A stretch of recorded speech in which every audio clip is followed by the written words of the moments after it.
plus or minus 1 standard deviation. 95% of any data in a normally distributed population lie within 2 standard deviations. And 99.7% of data that is normally distributed lie within 3 standard deviations. Okay, so empirical rule. That's the statement. I'm going to get the diagram according to our author. Our author has this diagram up.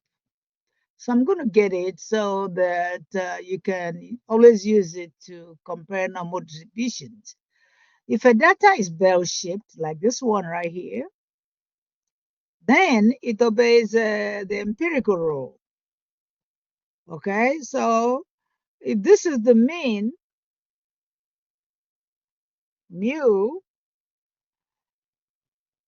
any data 1 standard deviation above the mean is 34% of the data, which means if this is whatever is 34% of the data.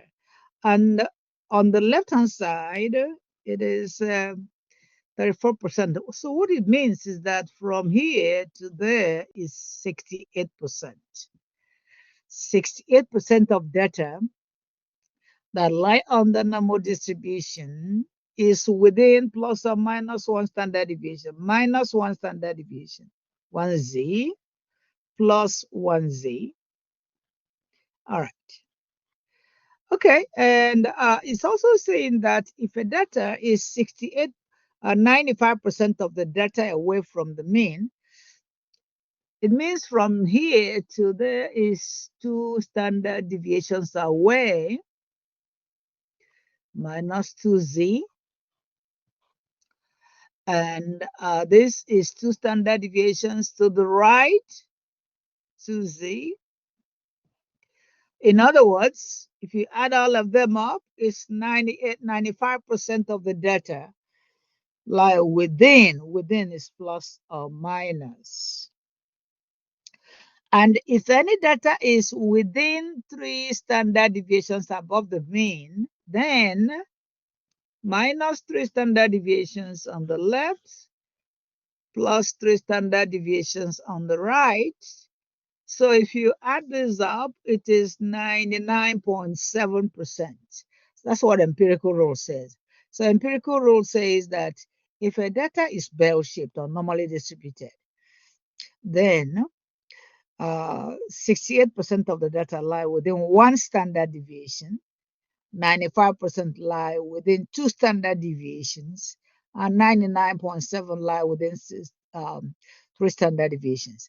And empirical rule applies to only normal distributions. It applies to only normal distributions. Okay, I know you will ask, okay, what if it's not normally distributed? What if the data is not normally distributed? By the way, this is notes. I already showed you how to find the notes. Author's notes is in my lab maths, where you see the same place you see your assignments. I showed you that, but if you need me to show you that again, I'll show you. Anyway, so they give us a data here, and they want us to use empirical rule to explain this data. In other words, you first of all find the mean, find the standard deviation, and you want to explain 68% of data lying within 1 standard deviation. So let's quickly do that.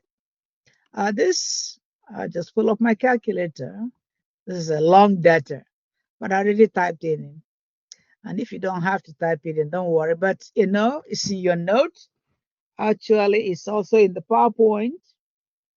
Okay, so let me go straight to my L1. The data is in my L1.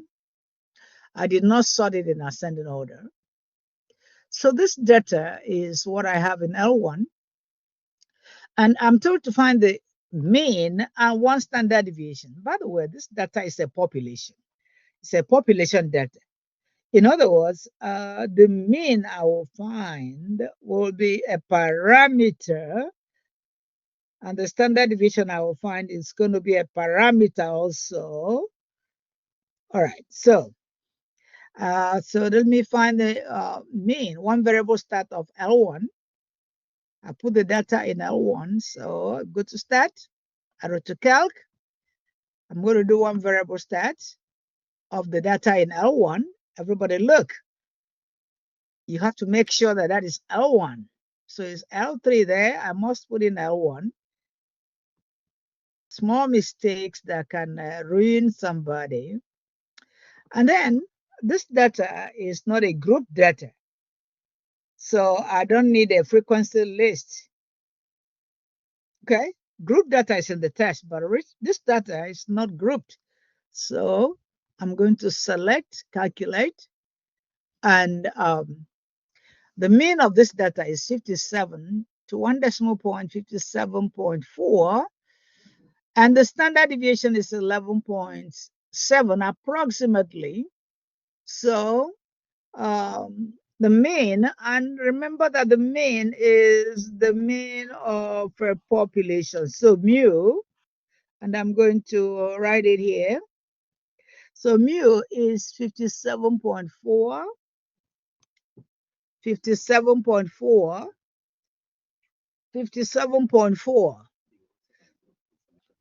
57.4. So I have 57.4 right here, and I got to write it in. You better stop. So 54, 57.4. And the standard deviation is 11.7. Standard deviation is 11.7. 11.7. Okay. And I want us to use this to demonstrate. Suppose I'm told to find the data lying within 68% of the normal curve. So 68% of the normal curve. So what I'm going to do, I will just draw a normal curve. Draw a normal curve right here. Put in the mean. The mean is 57.4. And then the standard deviation is 11.7. So 57.4 plus 1 standard deviation. So on the right-hand side here, 57.4 plus 1 standard deviation, I'll get my calculator.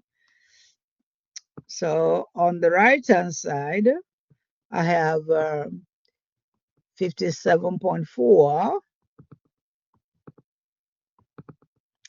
plus 11.7. 11.7, and I hit enter.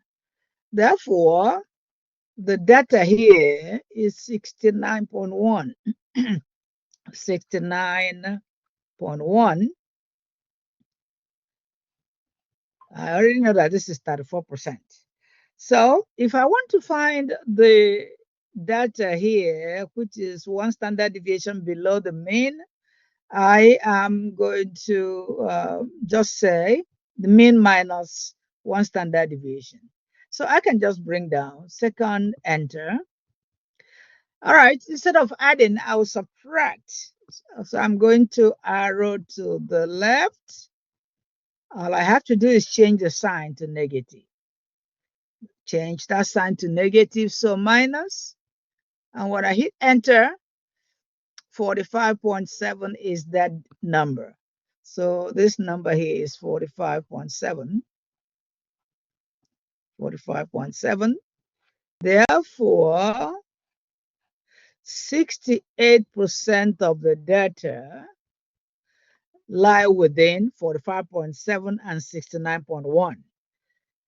Therefore, according to empirical rule, 68% of this data lie within 45.4 and 69.1. The same thing if I'm doing 2 standard deviations If I'm doing two standard deviations above the mean, I will just multiply standard deviation by 2 and add it to the mean, and I find two standard deviations above the mean. If I'm doing two standard deviations below the mean, I will multiply this by 2 and subtract from 57.4.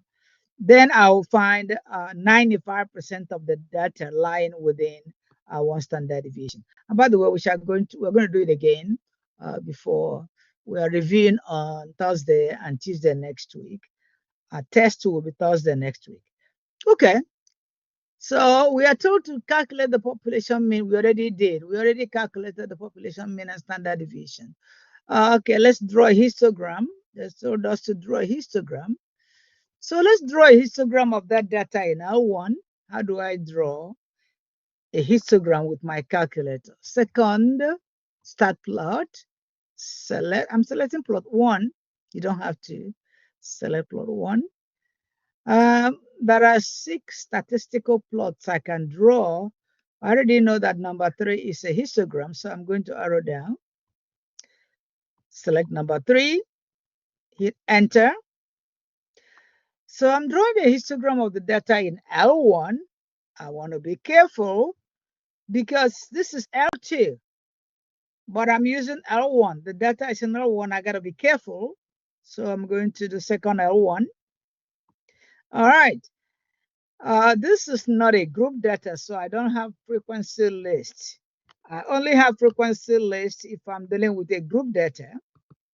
All right, so I'm about to draw this histogram. So I'm going to do zoom 9.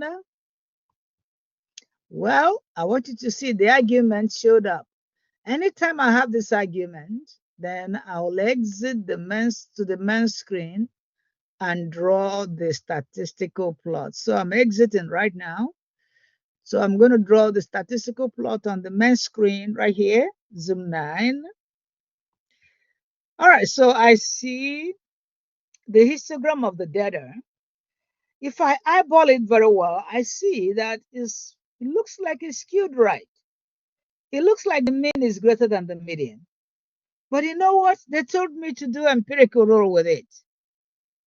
Yeah, if they ask me to do empirical rule with it, I will. But we already know that if a data is normally distributed, the mean is equal to the median.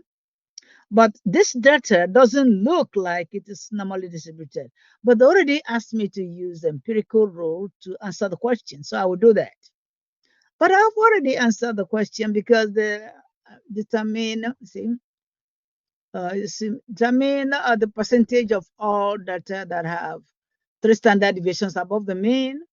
Okay, so what you're going to do is multiply the standard deviation by 3 and add it to the mean. If you're still to find 3 standard deviations below the mean, multiply standard deviation by 3 and subtract from the mean. Okay. And when you answer that question, it becomes 99.7% of the data lie within 3 standard deviations above the mean. But one thing we want to make sure we know is we are going to go back to one variable stat. So I'm going to go to stat and do one variable stat again, because I want to really verify if this data is normally distributed. What did they ask me? No, they told me to do empirical rule. I want to verify. Okay, the mean, remember, is 57.4, approximately to 1 decimal point. The median is 56.5, which is the mean is 1 point away from the median. Therefore, data is slightly skewed right. So this data, they know that it's approximately normal. There is no data that is normal. So in this particular case, the data is approximately normal. And when a data is approximately normal, you can actually be asked to use empirical rule. So you use empirical rule when the data is approximately normal, and you're asked to use empirical rule. But in this data, we already know that this data is not normally distributed, but it's approximately normal. So we can use the empirical rule. Actually, we can be told to find the interquartile range also, and so on. So well, let's go down. So what happens when the data is not normally distributed? When its data is skewed, the data is skewed, right or left. There is another rule. So this is still the empirical rule. If the data is slightly skewed right or skewed left, there is a rule called Chebyshev's inequality. The Chebyshev's is another person that found an inequality, and that inequality is 1 minus 1 over k squared. Remember that the parenthesis is outside multiplied by 100 of the observations lie within k. Okay, so what is k? Standard deviations of the mean. K standard deviations of the mean. So k is the number of standard deviations, where k is any number of standard deviations greater than 1. In other words, they are not including standard deviations less than 1. It has to be standard deviations greater than 1. In other words, they're not talking about -1, -2. They're talking about standard deviations greater than 1. So k must be greater than 1. That is, at least, there isn't at least because in statistics, at least means greater than or equal to. Anyway, the important thing is that in this class, we will only be using an empirical rule, normal distribution, z-score. We will not have time to apply Chebyshev's inequality. But it's important that you know it, you know what it says, just in case your homework asks you a question from it. But you will not see a question on Chebyshev's inequality in the test. But for the sake of doing your homework, you want to know what Chebyshev's inequality says. So for Chebyshev's inequality, the number of standard deviations k must be positive. It cannot be negative. It must be greater than 1. Okay. Anyway, so when a data is skewed, you apply Chebyshev's inequality. When data is approximately normal, you use empirical rule. Okay, so this is about 3.2. So let's go to 3.3 without wasting time. I mean 3.4. We don't have 3.3. So 3.4, we already know what is in 3.4. Measures of position. In this, we are told to find what is z-score. Z-score also is used with normal distribution. And then we shall be calculating z-score next class also.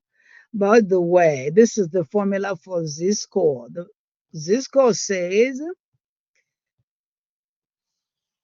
that you can compare two different data. For example, comparing English tests and mathematics tests, they are just like apples and oranges. You're not supposed to compare them.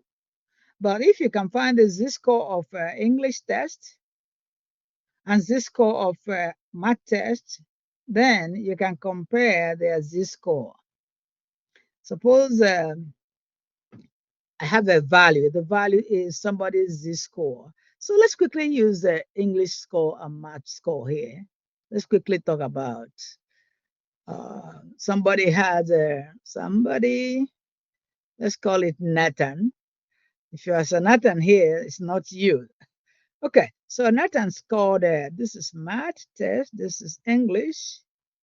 So Nathan scored 80 in math and scored 85 in English. The standard deviation for math is 5. The standard deviation for English is 10. The mean for math, X bar, let me call it mu because I want to say it is The mean for math is 75. The mean for English is actually 80. Mean for English, mu2, is, let's say it is 80. So let's compare English and maths for Nathan. Well, there's no way we can compare 80 and 85 because first of all, they don't have the same mean.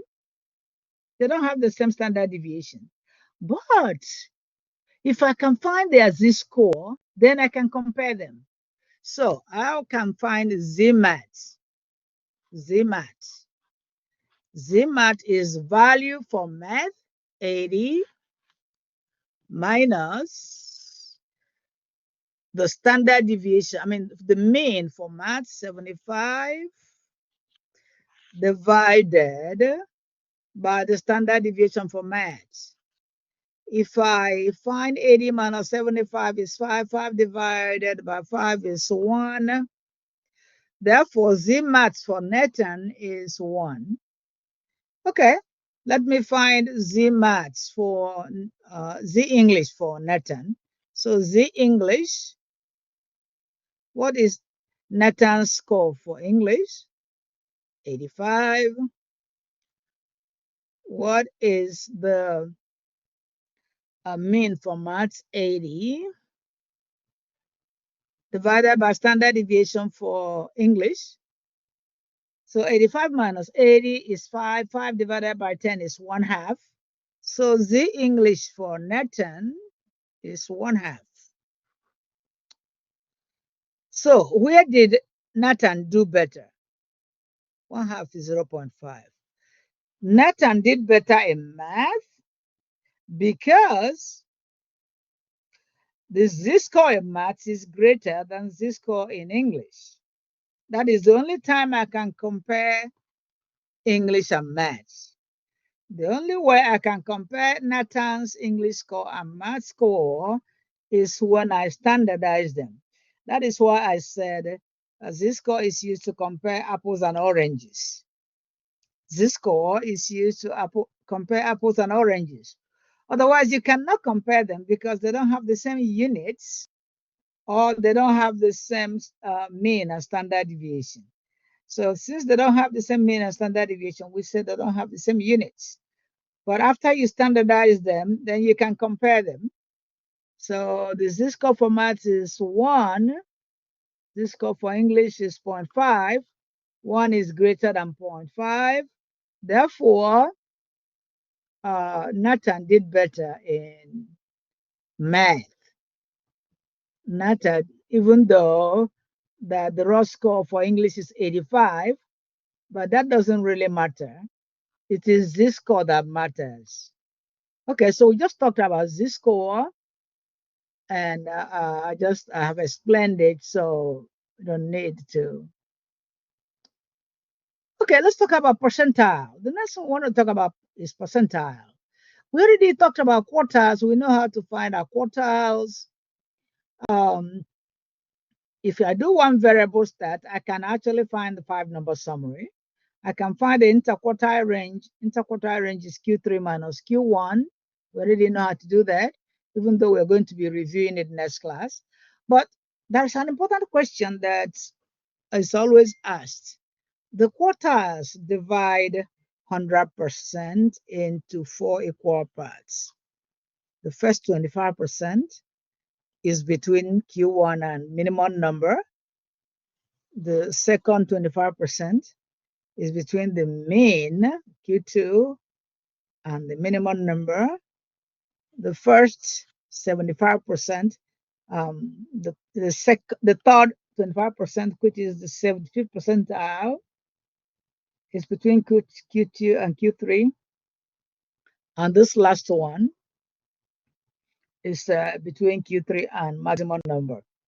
Therefore, the quartile divide the 100% into 4 equal parts.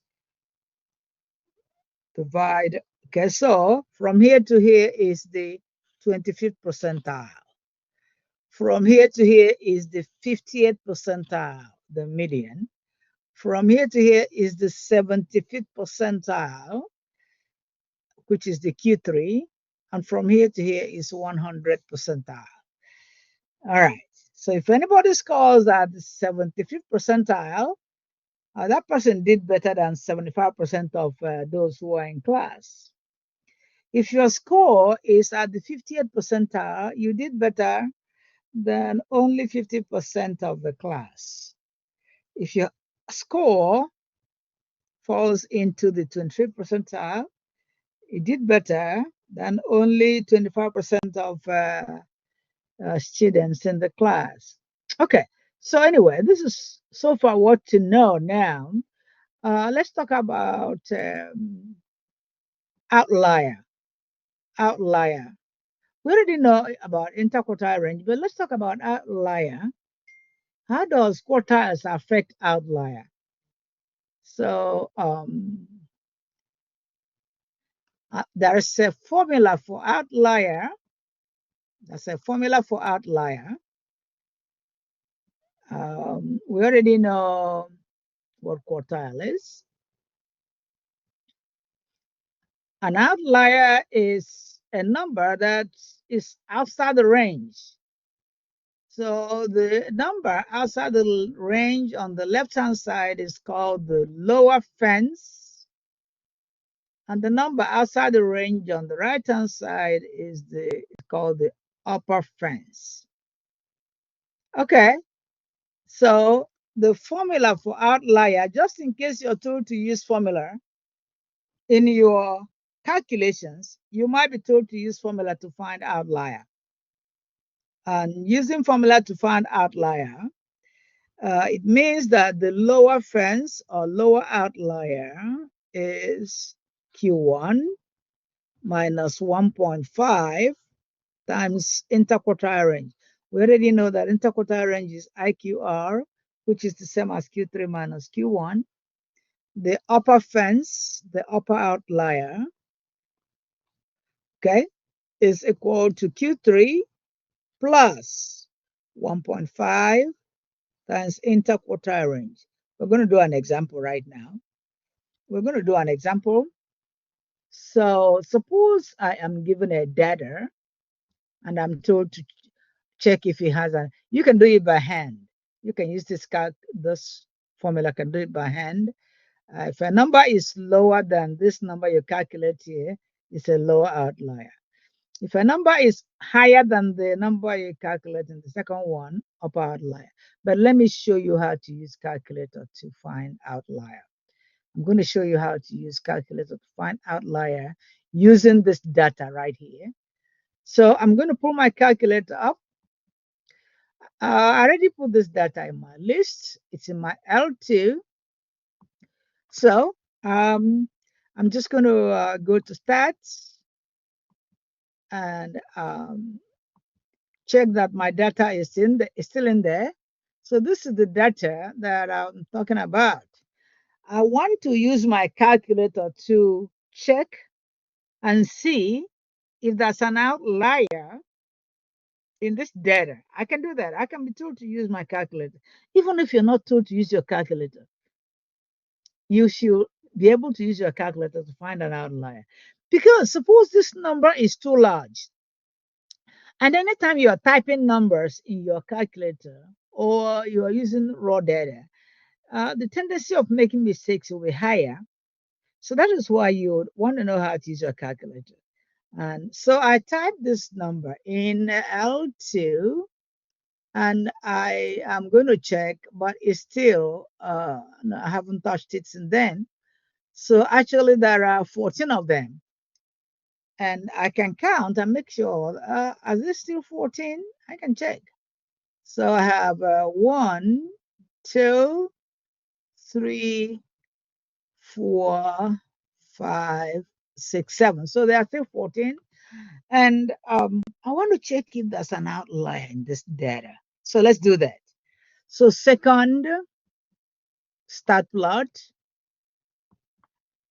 And I'm told to do a statistical plot. It is not scatter plot. It is not line graph. I'm not told to do a histogram. I'm told to check outlier. So this blinker is on outlier detector. So this is called an outlier detector or the modified box plot. So this is the modified box plot. Modified. So I want to do, I want to graph the data in L2 and see if there's any outlier in there. If all is connected, if the box plot is all connected, then there's no outlier. But if any point is disconnected, then there could be an upper outlier or lower outlier. Let's check. Remember that this data is in L2. So, and X list right here is L1. I will better make sure that I tell my calculator where this data is. This data is in L2. Frequency is 1 because it's a raw data. It's not a group data. So I'm going to zoom. Well, you see, I see the argument again. So I'm going to exit, then zoom 9 again. Well, the modified box plot actually looks like an ordinary box plot. No point is disconnected. Therefore, there is no outstanding outlier, even though the data looks like it's skewed left, but there is no outstanding outlier here. But I can do something. Let me go to the data and introduce an outlier and draw it again. So I'm going to go to my list, and on the point 20, I am going to put in 150. 150 is a large number in this data, very large. All right, so let me zoom 9 again. Zoom 9. Wow, lo and behold. You see, I introduced an outlier, so the modified box plot refused to connect it. So this is a modified box plot, and it does not connect outliers. So now it tells me there is an upper outlier. The number I have, 150, is an outlier. So this is the box plot now.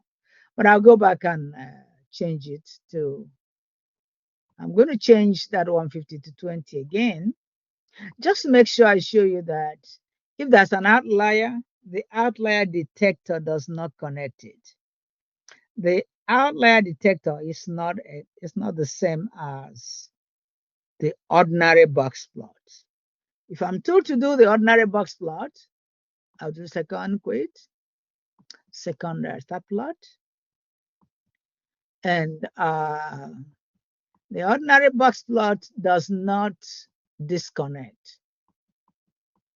So number 5 is the ordinary box plot. So then I'm going to zoom 9. Zoom 9. You see, no problem. It drew a box plot. In fact, the ordinary box plot will connect the outlier anyway. It's going to connect everything together. Doesn't know when outlier is there. So whenever you're told to do an outlier detector, you use the modified box plot. Okay, now the next one is, so that is the end of this section actually. So this is 3.4. So that's the end. Now we're going to 3.5. So we're going to 3.5. And 3.5 is, we already know the 5-number summary. We just talked about 5-number summary. You do one variable start to get it. So we don't need to stay here. We talked about outlier in 3.5. So lower fence, upper fence, we already just talked about it, outlier. So this is 3.5 though. Remember that this is notes, and notes, I showed you where to get the notes on the same side with your assignments in my lab maths. So you want to have the notes too. Okay, so We know how to draw box plots. But the important thing right now is, the most important thing in this section is, can we eyeball a data and guess whether it is skewed right and skewed left, or skewed right and skewed left? Look at this data here. This data is skewed right because if I put a density curve here, it means that the mean is greater than the median. If I compare it with the box plot of a skewed right distribution has a longer tail at the right. The box plot of a skewed right distribution has the longer tail at the right. So this one in here is bell-shaped.